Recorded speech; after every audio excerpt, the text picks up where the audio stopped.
Star Yash ಇದೀಗ ಕೇವಲ ಕನ್ನಡಕ್ಕೆ ಮಾತ್ರ ಅವರು ಸೀಮಿತವಾಗಿಲ್ಲ, ಪ್ಯಾನ್ ಇಂಡಿಯಾ ಸ್ಟಾರ್ ಆಗಿ ಇಡೀ ಭಾರತದಾದ್ಯಂತ ಗುರುತಿಸಿಕೊಂಡಿದ್ದಾರೆ. ಇದೀಗ ಅವರು ಕೊಟ್ಟಿರುವಂತಹ ಒಂದು ಸಂದರ್ಶನ ಇಡೀ ವಿಶ್ವದಾದ್ಯಂತ ವೈರಲ್ ಆಗ್ತಾ ಇದೆ. ಅವರು ಕೇಳಿರುವಂತಹ ಪ್ರಶ್ನೆಗಳಿಗೆ ಅವರು ಕೊಟ್ಟಿರುವಂತಹ ಉತ್ತರಗಳು ಕೂಡ ಎಲ್ಲರ ಗಮನವನ್ನ ಸೆಳೀತಿದೆ. ಈ ಒಂದು ಆಪ್ಕಿ ಅದಾಲತ್ ಅನ್ನೋ ಒಂದು ಕಾರ್ಯಕ್ರಮದಲ್ಲಿ ಯಶ್ ಭಾಗಿಯಾದಾಗ ಅವರನ್ನ ತುಂಬಾ ಪ್ರಶ್ನೆಗಳನ್ನು ಕೇಳಿದ್ರು. ಆ ಒಂದಷ್ಟು ಪ್ರಶ್ನೆಗಳಿಗೆ ಯಶ್ ಕೂಡ ಅದಕ್ಕೆ ಬೇಕಾದಂತಹ ಉತ್ತರಗಳನ್ನ ಕೊಟ್ಟಿದ್ದಾರೆ. ಅದರಲ್ಲಿ ಪ್ರಮುಖವಾಗಿ ಒಂದು ಪ್ರಶ್ನೆ ಎಲ್ಲರ ಗಮನ ಸೆಳೆಯುತ್ತೆ ಹಾಗೂ ಯಶ್ ಅವರ ಮುಂದಿನ ಸಿನಿಮಾಗಳಲ್ಲಿ ಅವರು ಎಷ್ಟು ಸಂಭಾವನೆ ಪಡಿತಾರೆ ಅನ್ನೋ ಒಂದು ಪ್ರಶ್ನಾರ್ಥಕ ಚಿಹ್ನೆ ಏನಿದೆ ಅದಕ್ಕೆ ಒಂದು ಉತ್ತರವನ್ನ ಕೂಡ ಕೊಡುತ್ತೆ ಅಂತಾನೆ ಹೇಳ್ಬೋದು. ಇನ್ನು ಯಶ್ ಅವರು ಇನ್ನು ಮುಂಬರುವ ದಿನಗಳಲ್ಲಿ ಅವರ ಒಂದು ಸಂಭಾವನೆ ಏನಿರಬಹುದು ಅಂತ ಹೇಳಿ ಎಲ್ಲರಲ್ಲೂ ಒಂದು ಕುತೂಹಲ ಇರುತ್ತೆ. ಈಗಲೂ ಕೂಡ ಯಶ್ ಅವರ ಬೆಳೆದು ಬಂದಂತಹ ದಾರಿ ನೋಡೋದಾದ್ರೆ ಬಹಳ ಕಷ್ಟಪಟ್ಟು ಇಲ್ಲಿವರೆಗೂ ಬಂದಿದ್ದಾರೆ. ಅಲ್ಲಿ ಬಂದ ನಂತರವೂ ಕೂಡ ಅವರು ಭಾರತದ ಅತಿ ಹೆಚ್ಚು ಸಂಭಾವನೆ ಪಡೆಯುವಂತಹ ನಟರಲ್ಲಿ ಒಬ್ಬರಾಗಿದ್ದಾರೆ. ಹೀಗಾಗಿ ಅವರನ್ನ ಈ ಒಂದು ಪ್ರಶ್ನೆಯನ್ನ ಕೇಳಲಾಗುತ್ತೆ. ಆ ಒಂದು ಪ್ರೋಗ್ರಾಮ್ ಅಲ್ಲಿ ಏನು ಅಂದ್ರೆ ಯಶ್ ಅವರನ್ನ ಕೇಳ್ತಾರೆ, ನೀವು ಎಷ್ಟು ಸಂಭಾವನೆ ಪಡಿತೀರಾ, ನಿಮ್ಮ ಸಂಭಾವನೆ 50 ಕೋಟಿ ಅಂತೆ, ಹೌದಾ, ಇದಕ್ಕೆ ನೀವು ಒಪ್ಕೊಳ್ತೀರಾ ಅಂತ ಯಶನ್ನ ಪ್ರಶ್ನೆ ಕೇಳಿದಾಗ ಯಶ್ ಅವರು ಅದಕ್ಕೆ ಉತ್ತರ ಕೊಡೋದು ಏನು ಅಂದ್ರೆ ಅದಕ್ಕಿಂತ ಹೆಚ್ಚು ಅಂದ್ರೆ. ಮತ್ತೊಂದು ಕಡೆ ಅವ್ರು ಏನ್ ಹೇಳ್ತಾರೆ ಅಂದ್ರೆ, ಇನ್ಮುಂದೆ ನಾನು ಸಿನಿಮಾಗಳಲ್ಲಿ ಮಾಡುವಾಗ ಆ ಸಿನಿಮಾದಲ್ಲಿ ನಾನು ಕೂಡ ನಿರ್ಮಾಪಕನಾಗಿ ಪಾಲನ್ನ ಹಂಚ್ಕೊಳ್ತೀನಿ. ಅವ್ರು ಕೊಡೋ ಉತ್ತರ ಏನು ಅಂದ್ರೆ, ಎಲ್ಲಾ ಜವಾಬ್ದಾರಿಯನ್ನ ಏನಕ್ಕೆ ನಿರ್ಮಾಪಕರಿಗೆ ಹಾಕ್ಬೇಕು, ಅದರಲ್ಲಿ ನಾವು ಕೂಡ ಪಾಲ್ ತೆಗೆದುಕೊಳ್ಬೇಕು. ಒಂದು ಸಿನಿಮಾ ಮಾಡ್ತೀವಿ ಅಂದ್ರೆ ಅದರಲ್ಲಿ ನಷ್ಟ ಕೂಡ ಇರುತ್ತೆ ಹಾಗೂ ಲಾಭ ಕೂಡ ಇರುತ್ತೆ. ಕೇವಲ ಲಾಭದಲ್ಲಿ ನಾನು ಪಾಲ್ ಪಡೆಯೋದಿಲ್ಲ, ನಷ್ಟ ಆದ್ರೂ ಕೂಡ ಅದನ್ನ ನಾನು ಹಾಗೆ ಸ್ವೀಕರಿಸ್ತೀನಿ. ಅದೇ ರೀತಿಯಾಗಿ ಲಾಭ ಬಂದ್ರೂ ಕೂಡ ಈಗ ಒಂದು ಸಿನಿಮಾ 100 ಕೋಟಿ ಬಜೆಟ್ ಹಾಕಿ ಮಾಡಿದಾಗ ಅದರಲ್ಲಿ 50 ಕೋಟಿ ನಿರ್ಮಾಪಕರು ಹಾಕಿದ್ರೆ, ಇನ್ನೊಂದು 50 ಕೋಟಿ ಯಶ್ ಹಾಕಿದ್ರೆ ಅದರಲ್ಲಿ ಬಂದಂತಹ ಲಾಭ ಏನಾದರೂ 1000 ಕೋಟಿ ಇದ್ರೆ ಆ ಒಂದು 1000 ಕೋಟಿದಲ್ಲಿ 500 ಕೋಟಿ ಯಶೋಗೆ ಹೋಗುತ್ತೆ, ಇನ್ನೊಂದು 500 ಕೋಟಿ ನಿರ್ಮಾಪಕರಿಗೆ ಹೋಗುತ್ತೆ. ಈ ರೀತಿಯ ಒಂದು ಐಡಿಯಾ ಮಾಡಿಕೊಂಡು ಯಶ್ ಅವರು ಈ ಒಂದು ನಿರ್ಧಾರವನ್ನ ತೆಗೆದುಕೊಂಡಿದ್ದಾರೆ. ಅಂದ್ರೆ ಲಾಭ ಬಂದರೂ ಕೂಡ ಅದನ್ನ ಸರಿಸಮಾನವಾಗಿ ತೆಗೆದುಕೊಳ್ಳೋಣ ಹಾಗೂ ನಷ್ಟ ಆದ್ರೂ ಕೂಡ ಅದನ್ನ ಸರಿಸಮಾನವಾಗಿ ತೆಗೆದುಕೊಳ್ಳೋಣ ಅಂತ ಹೇಳಿ ಯಶ್ ಅವರು ಈ ಒಂದು ಹೇಳಿಕೆಯನ್ನ ಕೊಟ್ಟಿರುವಂತದ್ದು. ಈ ಮೂಲಕ ಇನ್ನು ಮುಂಬರುವ ಸಿನಿಮಾಗಳಲ್ಲೂ ಕೂಡ ಯಶ್ ಅವರು ಸಂಭಾವನೆ ಪಡೆಯೋದಿಲ್ಲ. ಅಂದ್ರೆ ಅವರ ಸಿನಿಮಾಗಳಿಗೆ ಅವರು ಯಾವ ಸಿನಿಮಾದಲ್ಲಿ ನಟನೆ ಮಾಡ್ತಾರೆ, ಇನ್ನೋರು ಯಾವುದೇ ಸಿನಿಮಾ ಮಾಡಿದ್ರು ಕೂಡ ಅದು ಪ್ಯಾನ್ ಇಂಡಿಯಾ ಮಟ್ಟದಲ್ಲೇ ಮಾಡ್ತಾರೆ ಅಂತ ಹೇಳಿ ನಿರೀಕ್ಷೆ ಇದೆ. ಯಾಕಂದ್ರೆ ಅವ್ರು ಯಾವುದೇ ಸಿನಿಮಾ ಮಾಡಿದ್ರು ಕೂಡ ಅದು ಪ್ಯಾನ್ ಇಂಡಿಯಾ ಮಟ್ಟದಲ್ಲಿ, ಈಗ ಈ ಹಿಂದೆ ಕೂಡ ಅವ್ರು ಮಾಡ್ಕೊಂಡು ಬಂದಿರೋ ಸಿನಿಮಾಗಳು ಎಲ್ಲವೂ ಕೂಡ ಪ್ಯಾನ್ ಇಂಡಿಯಾ ಸಿನಿಮಾಗಳೇ. ಅಂದರೆ ಆ KGF ಬಳಿಕ ಅವ್ರು ಮಾಡ್ಕೊಂಡು ಬಂದಿರೋದು ಎಲ್ಲ ಕೂಡ ಪ್ಯಾನ್ ಇಂಡಿಯಾ ಸಿನಿಮಾಗಳೇ. ಅಂದರೆ ಕೇವಲ ಕರ್ನಾಟಕಕ್ಕೆ ಮಾತ್ರ ಸೀಮಿತವಾದಂತಹ ಸಿನಿಮಾಗಳನ್ನು ಅವ್ರು ಮಾಡ್ತಾ ಇಲ್ಲ, ಪ್ಯಾನ್ ಇಂಡಿಯಾ ಲೆವೆಲಲ್ಲಿ ಮಾಡ್ತಿದ್ದಾರೆ. ಹೀಗಾಗಿ ಆ ಸಿನಿಮಾಗಳನ್ನು ಅಷ್ಟು ದೊಡ್ಡ ಮಟ್ಟದಲ್ಲೇ ನಿರ್ಮಾಣ ಮಾಡ್ತಾರೆ.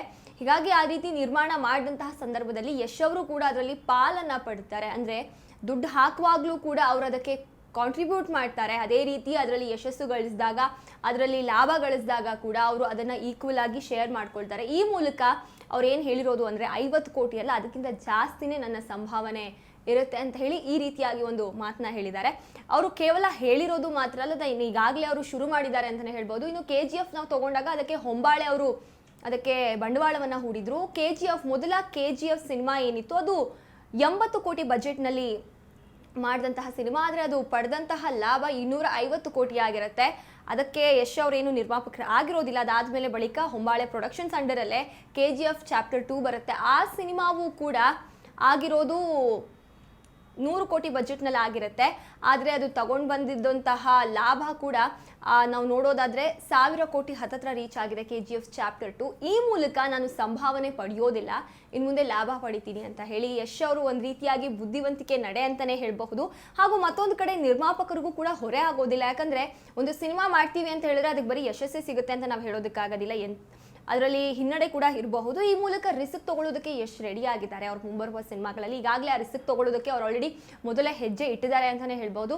ಈಗ ನಾವೆಲ್ಲ ನೋಡ್ತಿರೋ ಹಾಗೆ ಟಾಕ್ಸಿಕ್ ಸಿನಿಮಾ, ಬಹುನಿರೀಕ್ಷಿತ ಬಹು ತಾರಾ ಬಳಗದ ಟಾಕ್ಸಿಕ್ ಸಿನಿಮಾ, ಟಾಕ್ಸಿಕ್ ಸಿನಿಮಾ 1000 ಕೋಟಿ ಬಜೆಟ್ನಲ್ಲಿ ನಿರ್ಮಾಣ ಆಗಿ ನಮ್ಮ ತೆರೆ ಮೇಲೆ ಬರೋದಕ್ಕೆ ಇನ್ನು ಕೆಲವೇ ದಿನಗಳು ಬಾಕಿ ಇದೆ. ಆ ಸಿನಿಮಾಗೆ ಈಗಾಗಲೇ KVN ಪ್ರೊಡಕ್ಷನ್ಸ್ ಅವರು ಬಂಡವಾಳ ಹೂಡಿದ್ದಾರೆ. ಅದರೊಟ್ಟಿಗೆ ಮಾನ್ಸ್ಟರ್ ಮೈಂಡ್ ಕ್ರಿಯೇಷನ್ಸ್ ಅವರ ಕಡೆಯಿಂದನೂ ಕೂಡ ಯಶ್ ಅವರು ಕೂಡ ಇದರಲ್ಲಿ ನಿರ್ಮಾಪಕರಾಗಿದ್ದಾರೆ.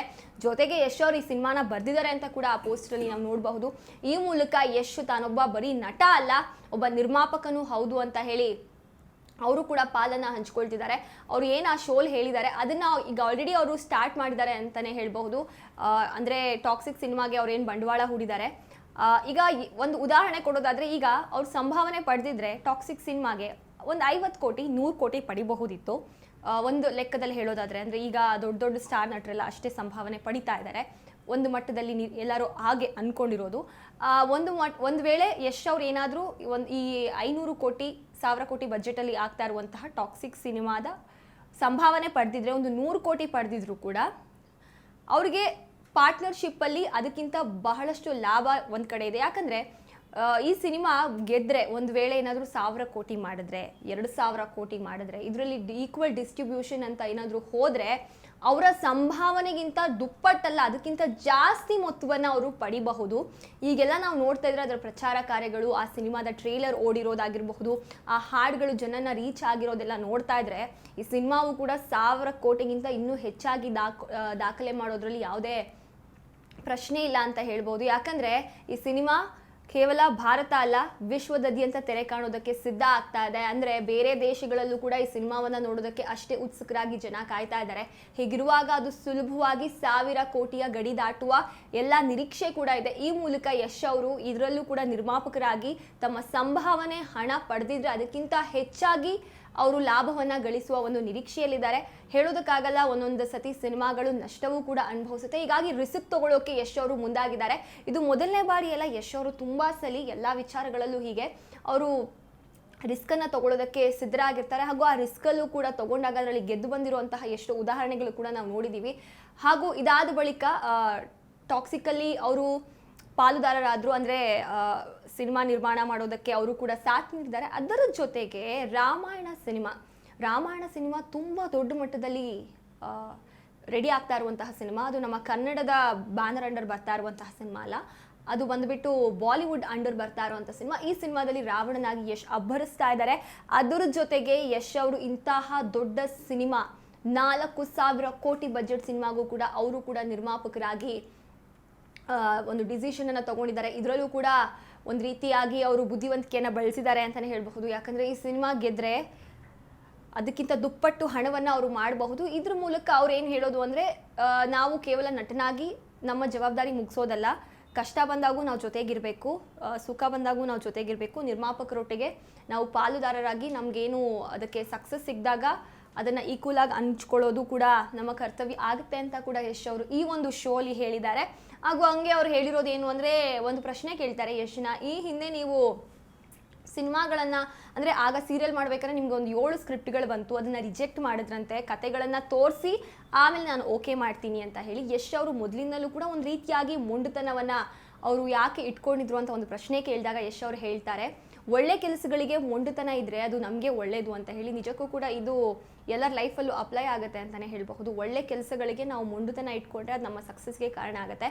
ಅದಕ್ಕೆ ಅವ್ರು ಯಶ್ ಅವ್ರು ಏನು ಹೇಳ್ತಾರೆ ಅಂದರೆ, ಸಿನಿಮಾ ಮಾಡಬೇಕು, ಈಗ ನಾವು ಬೇರೆ ಕಡೆ ನೋಡಿದಾಗ ಏನು ಅಂದರೆ, ಈಗ ಹೊಸದಾಗಿ ಒಂದು ಸೀರಿಯಲ್ ಮಾಡ್ತಿರ್ಬೇಕಾದ್ರೆ ಯಾವುದೋ ಒಂದು ಸಿನಿಮಾ ಮಾಡಬೇಕು ಅಂತ ಕನಸಿರುತ್ತೆ. ಸಿನಿಮಾ ಮಾಡ್ತೀರಿ, ಅದನ್ನು ಮಾಡಬೇಕು ಅಂತ ಅಂದ ತಕ್ಷಣ ಅವ್ರು ಒಪ್ಕೊಳ್ಳೋದೇ ಜಾಸ್ತಿಯಾಗಿ ನಾವು ನೋಡ್ತೀವಿ. ಆದರೆ ಯಶ್ ಅವ್ರು ಹಾಗೆ ಮಾಡಲಿಲ್ವಂತೆ. ಮೊದಲು ನನಗೆ ಸ್ಕ್ರಿಪ್ಟ್ ತೋರಿಸಿ, ಆ ಕತೆ ನನಗೆ ಇಷ್ಟ ಆದರೆ ನಾನು ಮಾಡ್ತೀನಿ ಅಂತ ಹೇಳಿ ಅವರು ಮೊದಲಿಂದಲೂ ಕೂಡ ಅವ್ರ ಡಿಸಿಷನ್ಗೆ ಸ್ಟಿಕ್ ಆಗ್ತಾರೆ. ಹಾಗೂ ಬಹಳ ಬುದ್ಧಿವಂತಿಕೆಯಿಂದ ಅವರ ಹೆಜ್ಜೆಯನ್ನು ಇಡ್ತಾರೆ.